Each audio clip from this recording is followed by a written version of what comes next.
Hi everyone, it's the weekly Q&A session for March 12th, 2020. I'm going to make my face a little bit bigger here. And first, a quick disclaimer. I'm Jamie Hartman. I'm a functional nutritional therapy practitioner. I'm also an AIP certified coach and a yoga teacher, just in case you're wondering. I do not diagnose or treat any disease in any of those capacities. So the information presented here is for your general information only.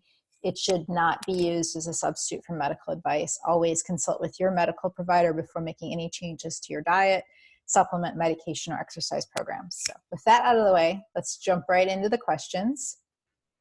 So our first question today, I'm going to make my face smaller again so we can read it, comes from Sam, and it's what's on everybody's mind right now on March 12th, and that in the United States anyway, and that is coronavirus, specifically about preparing for possible quarantine, stockpiling food. So not necessarily talking today about how do we, boost our immune system or any of that. I'll leave that for you to talk with your own doctor or your own medical care providers. But I can talk a little bit about how I'm going about preparing for the possibility that I won't be able to leave home, for a period of time, or will be only able to leave, briefly, because even if we're not quarantined, they're strongly encouraging us to do what's called social distancing, which, as I understand it, includes just really minimizing leaving the house if in whatever way you can. So if your kids' schools are closed or work is closed, you're also limiting trips to the store, things in large crowds, those kinds of things. So that might mean that you need a stockpile of food at home, or at least some kind of plan for food, especially if you are quarantined and actually can't leave at all. So Sam submitted this question and asked about, can I talk about how to prepare if you feel like money is tight and you don't have the funds to just go out and stockpile? I had shared on Instagram this morning that I ordered a bunch of soups, frozen soups from a provider called Captain Soup that I thought was pretty exciting, because it'll mean no work meals. Like, we can just heat them up and they're very nourishing. They're made from bone broth and organic foods and free range meat and stuff like I would prepare myself. But if, like, my husband and I get sick, which, knock on wood, but it could happen, this way we'll have food in our house that doesn't require either of us to do any preparation. So that was something that I did, and I have a discount code. I'll put it in the show notes when I post this online. But if anybody's interested in that, I know that still makes it like an expensive investment, because you have to buy a box of it to have shipped to you ahead of time. So that may not be in Sam's budget. It may not be in your budget, but if it is, I think it's a great way to actually, the per meal price on that is fairly economical, and it'll keep in your freezer. So Captain Soup, and again, I'll put that in the show notes. But if that isn't in the realm of possibility, if spending a couple $100s right now to get some food in your freezer isn't possible, then, I would be looking at the budget stretching things that you can keep stocked, like cans of sardines. Worst case scenario, you'll have that to eat. Frozen vegetables, that's a good tip for everybody. Frozen vegetables, they'll keep forever. And you can get them pretty cheap. This is not a time when you have to feel like you have to go to Whole Foods and get the most expensive organic stuff you have. You can go to any store, get whatever they have in the freezer section, throw them in your freezer. You'll have something. So if you only had those two things, it's not like those meals are going to make you super happy. But if you really are just stuck at home because you have to protect your health, at least you'd be nourished and it would be cheap. So you could stockpile those things for a relatively small investment. Beyond that, I think it's important also to remember that in an emergency, in any kind of emergency, whether we're talking about, quarantining and dealing with a pandemic, or if we're talking about, a natural disaster or something that displaced you from your home, sometimes we have to make compromises. We might be really committed to AIP. We might really believe that sticking with AIP is going to protect our health the best.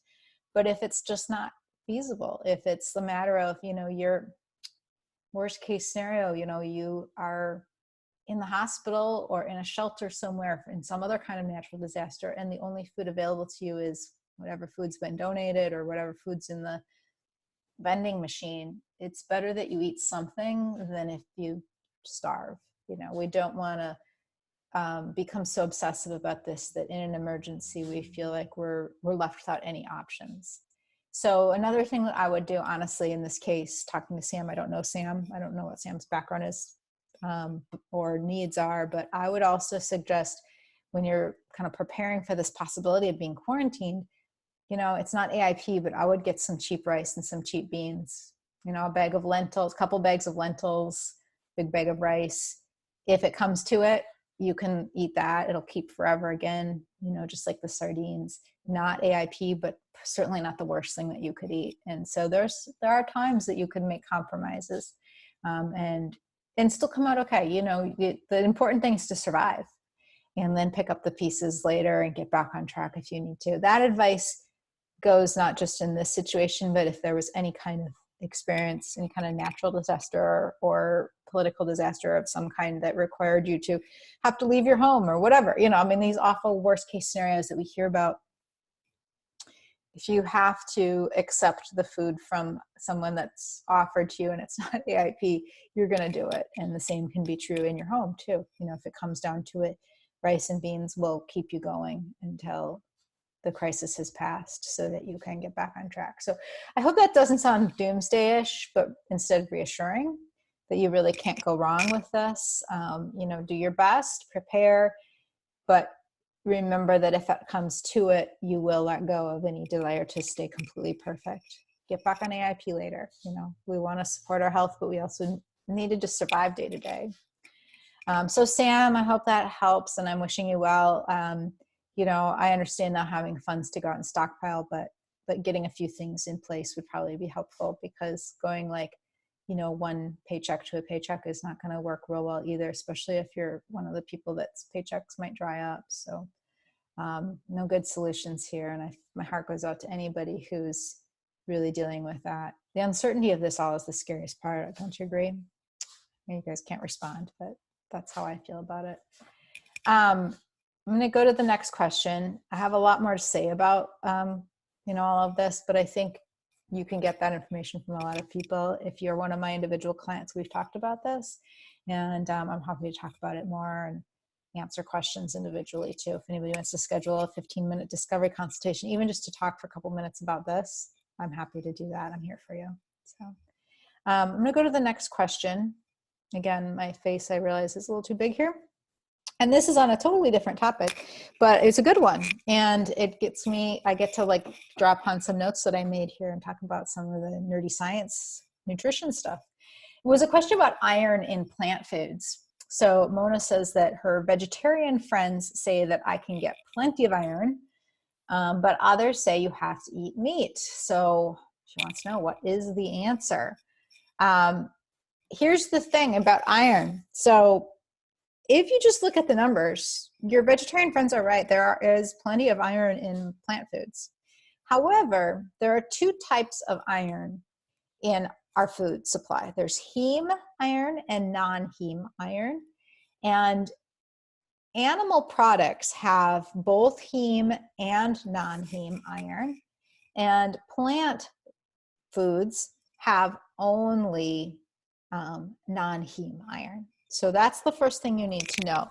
And non-heme iron, you can see where this is probably going, is harder for your body to absorb. It's less bioavailable. It doesn't mean it's not at all, like none of that iron is helpful, but it is harder for your body to access it. It's less bioavailable. So even the heme iron that's in animal products, in animal flesh, in meat, is actually not, we don't get to absorb 100% of it. In fact, I estimate only about 40% of a healthy person, only about 40% in a healthy person gets absorbed. So that's even like somebody with a really healthy digestion. I'm not talking about somebody like myself who has had, you know, damage to their digestive tract and surgery from Crohn's disease and maybe an impaired digestion from an intestinal bacterial overgrowth, whatever. I mean, there's a variety of reasons digestion can be impaired. So even if your digestion is perfectly healthy, you still only get the estimate about 40% of the heme iron. That's the type that's in animal flesh. And then the non-heme iron, estimates vary because it depends widely on a variety of factors. But this general rule of thumb is to say that if you are relying only on non-heme iron, you might need as much as 1.5 to 2 times as much as you would if you were getting heme iron. So you need like twice as much, or almost twice as much. So that is why it's harder, much harder for somebody who's not eating any animal meat. I was going to say animal products because there's a caveat here, is not eating meat and only getting non-heme iron, has a harder time getting enough and maybe more likely to get anemic.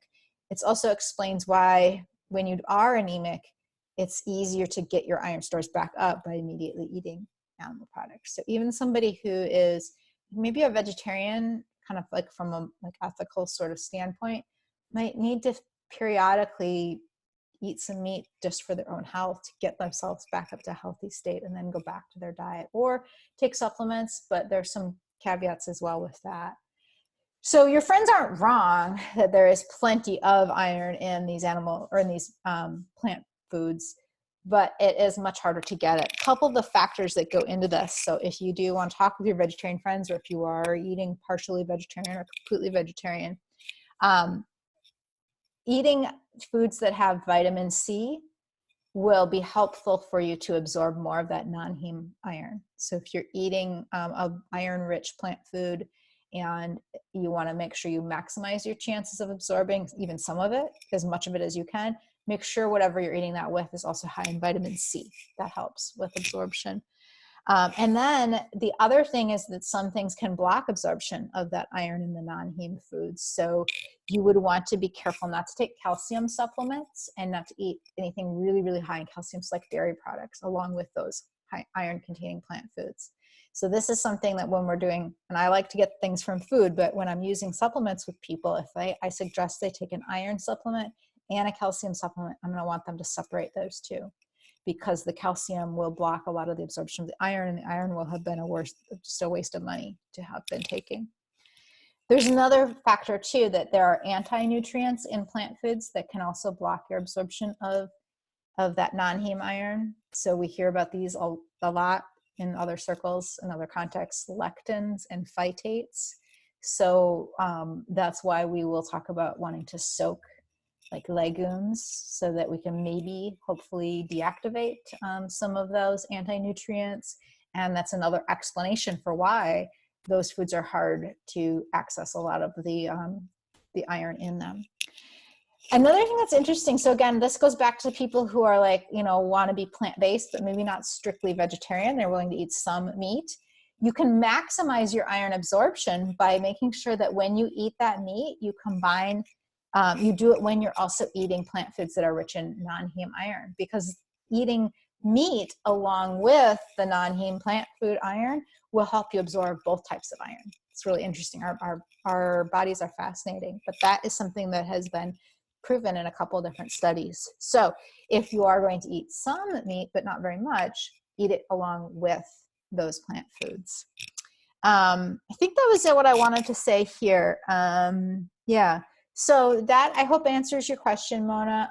You don't have to eat meat to get enough iron, but for a lot of us who are in a phase of our life where we're healing, we're recovering from an illness, when we have an autoimmune diagnosis, it's a faster and easier way for us to regain our health.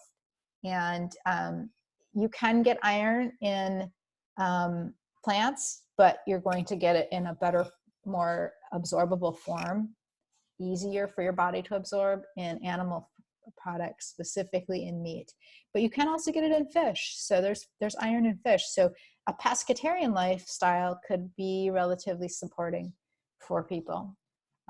So more on that. I'm supportive of people who want to be vegetarians, but you have to also recognize that you're going to have to really be careful about that, and maybe making a few compromises. We talked about compromise in the last question too, that when we are looking for our health, we often do have to make some of these compromises. All right.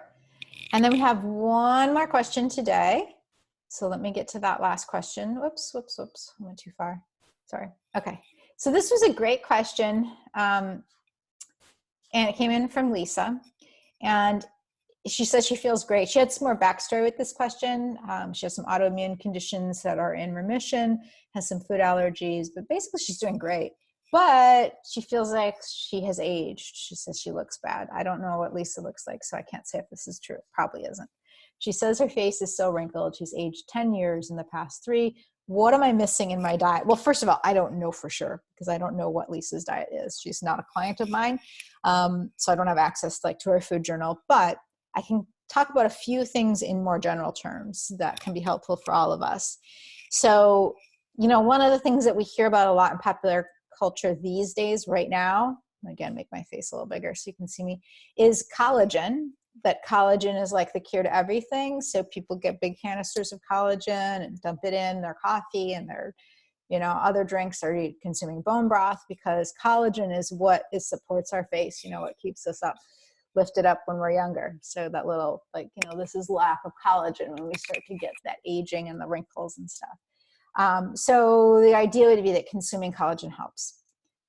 It might, but in reality, there are other factors that go into our ability to utilize collagen and to form new collagen in our cells. So just because we're eating the collagen from another source doesn't mean it's going to instantly come into our body and be turned into our own collagen, especially if we're depleted or deficient in some other key vitamins. So some of the key vitamins that are very helpful for building collagen, and so therefore may be helpful for making us look younger and having less wrinkles, or preventing new wrinkles perhaps, are vitamin C and vitamin E. Now, most people are usually pretty familiar with foods that are high in vitamin C. We know citrus fruits are high in that, but vitamin E can be a little bit trickier for people, especially when you're doing AIP, because the vitamin E is in most highest supply in nuts and seeds in our diet. So if you're not eating nuts and seeds, you're still going to get some vitamin E. It's just not going to be in the highest quantities, the largest amounts. So, and we're also going to be probably helped by finding foods that have those two in combination, vitamin C and vitamin E. So a couple of the foods that are great for that are avocados. Avocados are high in both vitamin C and vitamin E. In fact, one whole avocado, which might be a little more than you want to eat at once, but maybe you split it out throughout the day, provides about 30% of your daily value for vitamin E. It doesn't have a huge amount of vitamin C, but it has some. So an avocado is a great thing to eat. Leafy greens are also really high in vitamin E. So getting some, or relatively high, leafy greens in is always good for us for a lot of reasons. And it's one of those things that, a lot of people let their consumption of kind of dwindle over time. You have to keep that up, the leafy greens. Kale, collards, Swiss chard, those are all what I'm talking about when I say leafy greens. Another place that you can be thinking about getting more vitamin E in is if you have done any reintroductions. The food that is like the single highest source of vitamin E in our diet, one serving provides like almost 70% of your vitamin E need, is sunflower seeds. So if sunflower seeds are something that you're able to reintroduce into, that you tolerate, including them in your diet along with other seeds that you might have reintroduced is a great idea. So, I think a lot of people get focused on the elimination phase of AIP. And clearly, if you find that you cannot tolerate these foods, that they are triggers for you, then you work around it. But you don't want to just stay in the elimination phase of AIP forever because you have an idea that it's the best way to eat. In fact, it eliminates foods that, if you're eliminating them for no reason, if there's a reason that you don't need to avoid them, you should be eating them because they have benefit for them. So, and not just for wrinkles. So, vitamin E is helpful for a lot of other things, including your immune system. So consider reintroducing sunflower seeds. The other nutrient that we always think about when we talk about aging, that's really, really, really important to pay attention to, is your omega-3 fatty acids. And actually, Lisa told me in this question, I cut this part off, that she's taking an omega-3 supplement, which is fine. I have no problem with that. But it's going to be more effective if you get it in the form in which nature packages it. And here's an example of why. One of the best sources for omega-3 fatty acids is in fatty fish like salmon and trout. Salmon and trout are both great sources of omega-3 fatty acids. Guess what else they're a great source of? vitamin E. So it's packaged together, the omega-3 fatty acids and the vitamin E. And we don't know a lot about how nutrition works in the body synergistically, but we're learning, and we're learning more and more that you can't just isolate things and expect them to function the same way. So supplements have their place. This all ties into every question we've talked about today. So talking about iron supplementation, you know, it has its place when it's really needed, and it's something that will supplement intake. You know, you want it, but the best way to get these things is by eating the actual food, because we don't really know yet, like, what other things it needs to be packaged with. So my recommendation for anybody who is trying to look healthier and or younger, I guess, less aged, is to make sure that your diet contains a good amount of fatty fish, salmon, trout. Other fish, other shellfish are going to have a lot of the same nutrients. So we want to be eating fish 3 or more times a week if we can. Definitely we want to be doing that. And then also getting a wide range of vegetables in, because there's other nutrients, including vitamin C, vitamin E in there, and some polyphenols, antioxidants, that are all going to be helpful for that. And those are 2 areas that a lot of people, let's face it, most of people who are eating a standard American diet are not getting enough of vegetables and fish. And the people who are on AIP are often doing a little bit better, but sometimes, especially if we start to reintroduce foods where we're getting a broader diet, we might be kind of slacking a little bit on some of that intake. So that's my big message here to answer that question. Again, I don't actually know what Lisa's missing in her diet, because I don't know her, but those are the ideas. That's what I'd be looking for. If she was one of my clients and I had her food journal, I'd be looking to see how much she's eating of those things. That's be where I would be suggesting. And I don't think taking a collagen powder, you know, supplement, that's one supplement that I think of more as a food. I don't think that's harmful. I've been taking a collagen supplement for a long time now, since I first heard about it, more for gut health. But I do think it makes a difference when I've been away from home and I don't have it with me. I feel like my gut starts to just, you know, maybe not function quite as well as it did in the past. So I do continue to take that when I'm at home. And then consuming bone broth also gives you plenty of collagen. So you don't necessarily need the powdered supplement if you are eating what you should be eating all the time. But it's an easy thing to add to your diet. Okay, you guys, I think that's it. So last thing here is just to let you know that next Thursday, I will be having another question and answer session. So probably talk a little bit more about coronavirus and how things are going. We'll be a week into, you know, a week from now, who knows? The world seems like it changes every day. Just a week ago, the whole landscape on it here in the United States looked a lot different. And if anybody's watching this from other parts of the world, and perhaps places where it's impacting you already in an even greater degree, you know, my heart goes out to you. We're all in this together, it seems. And so we'll get through it, though. No panicking. Take it seriously, but panicking isn't going to help. I had one person tell me that they were feeling really distraught about it. And, you know, I understand that, but we have to kind of just power through that and remind ourselves that until there's a reason to be distraught, until it's really, really like affecting us or somebody we care about, we're not helping anything by letting ourselves succumb to it. Uncertainty is scary. Possibilities of this are scary, but the bottom line is that if you're safe right now, if you're healthy right now, that's what matters. So do what you can to keep it that way. All right. Namaste, everyone. Bye.